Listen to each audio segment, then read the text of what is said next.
is how Dracula do the scrape and lick. Now, Dracula gonna separate you into two groups. Ugly and dummy.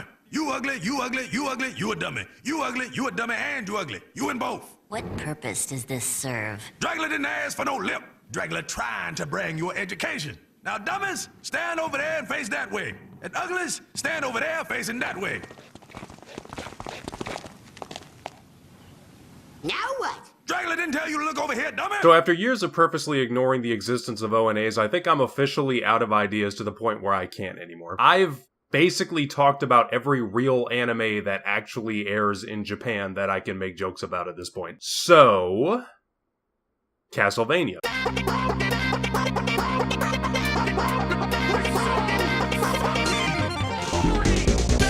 Now listen, don't see this as the beginning of the downfall of my channel. This is an exciting new beginning. Think of me as Christopher Columbus and you're one of the guys. We're breaking new ground on American soil. We will plunge our shovels deep into this ripe, unsuspecting soil and One thing I do like about American anime is the important people aren't just the ones with bright hair 100% of the time, and I will say Castlevania is probably the best looking American anime. Unfortunately, that's not all too big of a compliment though. The animation is pretty much what you would expect. I'd say the only time it ever really tries to break out of its shell and do something unexpected is the most recent season. But yeah, you're gonna see random frame rate drops, random fluidity increases and decreases whenever a fight's starting or ending, whatever the fuck this is.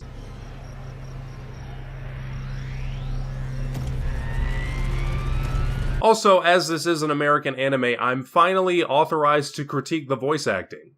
Imagine that. And I'm not gonna lie, this show gets off to a bad start. Like, this is how the first episode ends. The Belmonts? We should have killed all the Belmonts. Like, what the fuck was that? He's so quiet, and he's not the only one. No one knows how to speak the fuck up in this recording studio. I mean, generally speaking, the acting's aight. There's one guy's even voiced by Ricardo Montalban back from the dead. What I have done here today is not a courageous act. The courage lies with a man who has the guts to say no to a fast food restaurant and eat a salad instead. To say, I will eat this salad with pride. I don't care if I look like a gay person. So to all of you salad-eating homosexuals, I say thank you. Seriously though, this show has a lot of my favorite MMO voice actors, like the literal goats. Them getting the dude that played Khadgar in World of Warcraft to do a Spanish accent alone was enough to keep me on the hook. That man has been my profile picture on Tumblr for who knows how many years now. He's probably the closest thing I have to a dad. Anyways, after that we have the music. Except we don't. Because the music was never going to be as good as the video games. Like, what did you expect? Heel vs. Babyface made the soundtrack. How are they ever going to top that?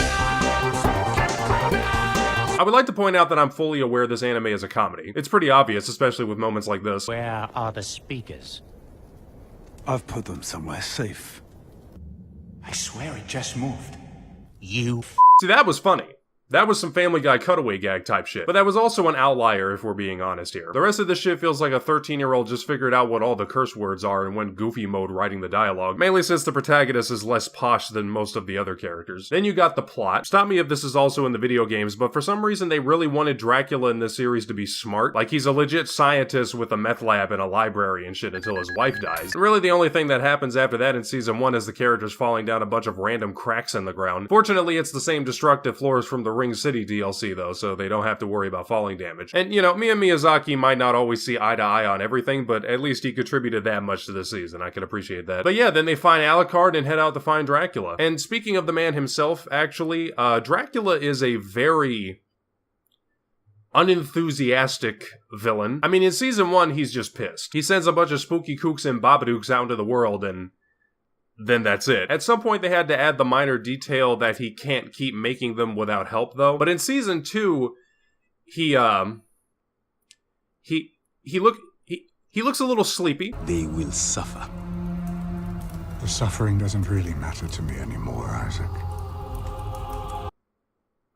Then this one lady bursts into his castle and she's like, you know, vampires are technically immortal. If you care so much about your wife dying, it probably would have been a good idea to bite her. And then Dracula gets really angry. Like his eyes get all bloody. He starts digging his fingers into his throne. He stands up all overpowered. He casts this huge ass shadow all over the room. And you just know he's about to fuck this bitch up. Like, how dare you talk that much shit in front of me and the homies? And guess what he says? You talking to me? Step into my office.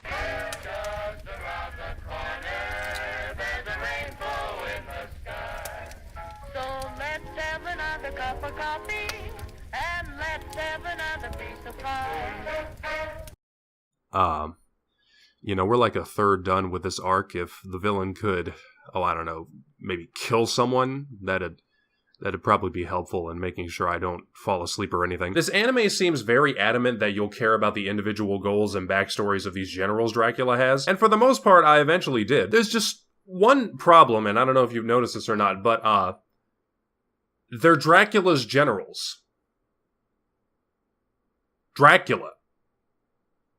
One of the most overpowered characters in fiction. What does he need a war council for, exactly? We've lost the partisan to Argesh. Taking Argesh is bloodshed for its own sake. Argesh has no real importance. Any city built over running water. Taking the biggest riverport town in the region was important. Argesh has no real importance. I've had baths. Who the fuck wrote this shit, bro? This is not Rage of Bahamut. There's not a holy army with fucking kaiju mechs that are gonna awaken to try and stop you. This is medieval Europe. Horse. Lantern. That is the extent. That is what you're up against. Occasionally, a person who knows magic, granted. But you are an immortal vampire with a teleporting castle. If you accidentally materialize that thing where Trevor Belmont happens to be standing, the whole show is over, you win. I especially love how in the first season, none of these people were so much as mentioned. Dracula just let the copy-paste gargoyles do all the killing for him. He's like, fuck it, I'll kill all of humanity without even lifting a finger. It's beneath him to do the shit himself, like, obviously. But then in season 2, they tried to strike this middle ground for some reason. You realize if you just wrote him to be more powerful, you could have skipped out on all these people. I mean, one of them is voiced by the King of Skyrim and ESO, so I can't get too mad. But think about this from a practical standpoint. He's allying himself with people he clearly only just barely tolerates, when if he wasn't depressed as fuck, he wouldn't have to talk to them or worry about getting stabbed in the back. But now let's have all these conversations about the shit. Bring the show to a complete stop so we can argue about which town we should have sent the gargoyles to. Next you're gonna tell me Dracula's about to spend a whole episode upgrading the barracks to level 3 and training more archers. They're like, nah, we can't spare any people to investigate the possibility that the Belmonts are bad. Aren't y'all the people to spare? You wanna know the first time one of these people dies? It's not because they find Travis and underestimate him by only sending one dude. They infight so much that the black guy kills Godbrand just because he's probably untrustworthy. Dracula's henchmen are literally better at killing each other than they are the human race. I'd like to remind you that the only reason any of this is even happening in the first place is because a woman with 7 minutes of screen time got roasted like a turkey. Then they finally do attack a city at the end of season 2, and they send the fucking Legion in there. And the only reason they even attack this place is because there's water, which of course means it would be strategically advantageous to kill all the humans in this particular part of Europe first. Then we got the main characters. This whole season, they're just chilling in a library. There's a couple of good bits, but it's still pretty much 8 episodes straight of going to and standing in a library. Then we got whatever the fuck this is. Please tell me one of y'all gets reminded of Phantom Menace when you see that. That's like my favorite type of horrible directing, just the swoosh technique. Fuck showing where they're going, fuck blurring it correctly, just drag the characters like a PNG across the background and cut to the next shot, that's all you need. Then magically incline character 2 minutes after moving an entire castle remotely without even using the focusing 20-face die casts an ice elevator because some staircases broke. Let's talk about how a good writer wouldn't let this happen because theoretically there's a divisible mana pool that the character has and they can't cast 2 convenient spells in a row. But I guess there aren't rules in this show. Except there are. Because it's a show about vampires, and there's all kinds of specific rules about vampires. You can't even die if they aren't verbally allowed to enter your home. I'm pretty sure in Vampire Diaries, they kill vampires by incapacitating them and just moving their unconscious bodies to a room they've never been invited to. And, you know, shit like that is usually what makes a show like this interesting because you actually have to come up with unique ways to work around the rules in a satisfying way. Instead, in this show, they just get mildly annoyed whenever there's sunlight, and besides that, none of the rules really apply unless it's convenient for the plot. I mean, fuck it, if they don't care, I don't care. So the air quotes monster trio go inside the castle, and for some reason 6 episodes worth of infighting just instantly stops because they sensed humans. Why does this feel like something they either threw into Crunch Down on Time or put in the trailer? Toonami is proud to present Style Over Substance, the animated series, next Saturday night at 9, only Toonami. Then they finally fight Dracula alone in his castle because all those other people were so secondary, even the show admits it. The Dracula starts crying and they show this painting. I'm gonna give you a second to pause the video to get all the laughter out. What if I just put Ski Master Slump God into this? How appropriate would that look if I just edited it perfectly? Kylo Ren then kills Han Solo, and that's it. Season 3. Except not Season 3. Hold on, actually. Let's talk about the Mexican girl for a second. So, the show's a masterpiece now. Are there new writers? Maybe. I just don't want to look because I'm actually interested in what happens now. Like, it is genuinely astonishing how good Castlevania, a show about Dracula, is when it doesn't have Dracula in it. Seriously, if you want to stop the video here and just watch the first 2 seasons on 4 times speed or some shit and then enjoy the rest of the show, go ahead. I don't want to spoil the majority of it unless you just know for a fact you're not going to watch it. Mainly though, in Season 3, this Sylvanas-looking ass lady actually becomes her own character. You're nothing. You are all nothing! This might be the first video in years where I won't have to spend half of it talking about how pointless everyone except the protagonist is. Except for the part where I already did that back when I was talking about Season 2. But yeah, her and the black guy, that's like its own, like you could consider them to be their own protagonist. And basically Alucard gets his dick sucked by 2 Japanese people. Sea Dog VA and Iron Mouse help out another ESO voice actor enter whatever the fuck that Halo looking ass shit was. And the villains they'll be dealing with next season get stronger in the background. We've still got a good bit left until these stories wrap up though, so let's take a look. So Season 4 is weird. It's not stupid or incompetent like Season 2. Just weird. I mean, the last season did end with Alucard getting a 43 yen sloppy. I don't know how you just casually continue past that. I'll make that deal. How about you, bitch? You make that deal? I'd make that deal. I don't blame you. Damn good deal. Unfortunately for Alucard, these 2 Japanese people in particular were destined to become the ancestors of Studio Trigger animation directors, so he had to kill them, I'm sorry to say it. Anyway, King Emmerich of the Daggerfall Covenant is back in this season, and he's a villain now. Look at y'all trying to spoil me and shit. The last time Bill Nicky played a villain was Davy Jones in Pirates of the Caribbean. Have you seen those things? We're in for a real treat. Oh, sorry, something's happening. Looks like, B-plot. I guess I should listen to what they're saying. Hold on. Is that Isaac? The least interesting man in Dracula's castle. Oh, these are the least interesting people. Okay, that's all the confirmation I needed. I just wanted to make sure this was a B-plot. I'm not the only one either. These 2 just stand there looking at the B-plot and they're like, do we really need to go up there? And the other one's like, there's a Wendy's like half a mile down the road. We can come back later. And then they legit turn around. They don't even help their sister. What's weird is I could have sworn the main characters were going to fight Sylvanas themselves. Now that I think about it, they didn't even know she existed. Is that bad writing? I guess it might be. I mean, I could talk about if it is or isn't, but that's all time I could spend fast-forwarding through this.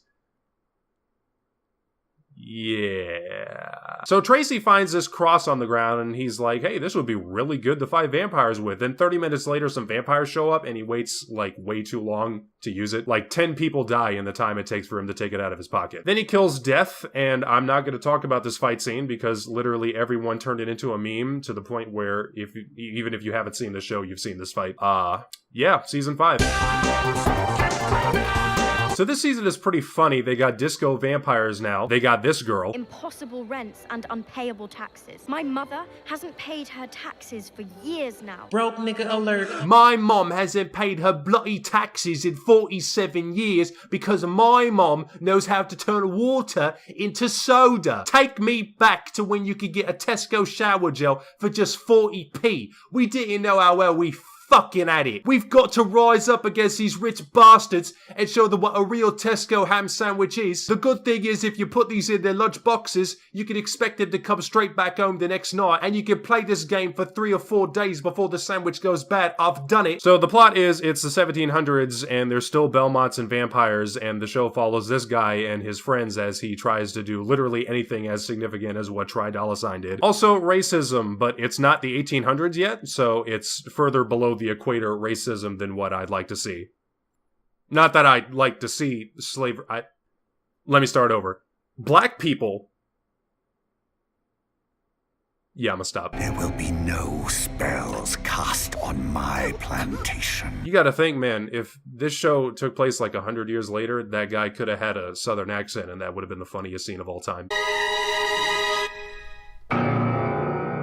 I'll say, son, what do we got brewing in here? I was walking by when I picked up the smell of 11 herbs and spices. I think the first character that gets killed off is handled really stupidly, though. Like, you're obviously trying to do a well-written black main character story, but you're killing off her mentor like 3 minutes after he's introduced and then doing the flashback to how they met. Like, there's no scenario where this backstory wouldn't have been better before he died, because without it, the only thing we knew about him before this is he had a really annoying singing voice.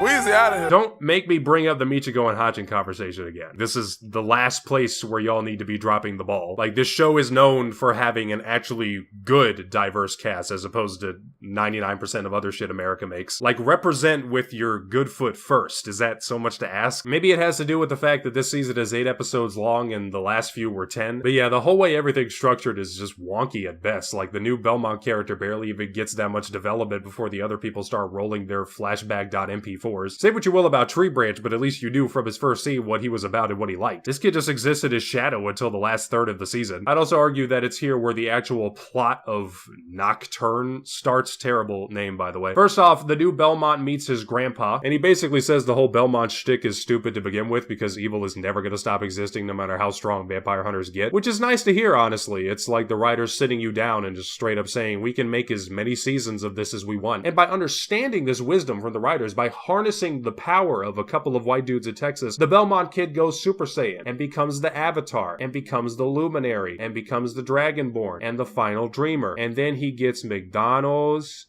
and then he gets Whataburger and then he kills all the bad guys. Except one. So besides black bad guys and bad guys who hate blacks, there's a villain above all those guys in this show called the Vampire Messiah. She's like the queen from the Johnny Depp Alice in Wonderland, except somehow even hotter. Also, she drank the blood of Ra's kid.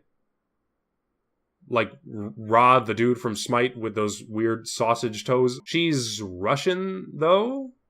So seems like kind of a long trip to get to Egypt. Do Russians not have an ancient god pantheon they pray to, like the Nords and the Greeks and the Egyptians? You telling me you couldn't have drank the blood of Schladengrad von Hirschbjörn? I mean, I'm not saying Ra's kids are weak or anything. It just seems like an odd choice in a show that's already well endowed with African lore. They got this guy right here who it's taken every ounce of restraint I have to not make a racist joke about. So the Messiah lady's plan is pretty simple. You ready for this? She's going to block out the sun so vampires can live in the daytime and the nighttime. Isn't that cool? I love that so much, except for the part where Skyrim already did that 12 years ago. Why am I watching this show again? Now, I'm sure you're asking, are we gonna get season 6? What would a season 6 even be about? I mean, they could do Hogan's Castle, I guess. We could finally see that adapted into an anime. Well, actually, season 6 is already in the works, and it promises even more races than you could ever possibly imagine. I'm talking Czechoslovakian inclusion. I'm talking Guam inclusion. Y'all are not ready for Castlevania season 8 when the main character is Tokalawian and uses the power of the rainfall goddess Lano to kick some serious vampire ass. What's that? That has nothing to do with castles? Nah, you're just racist, bro. Check your vampire cartoon privilege, bro. These shits have been pasty white for a little too long, and you know it. Oh my god! Oh, subscribe!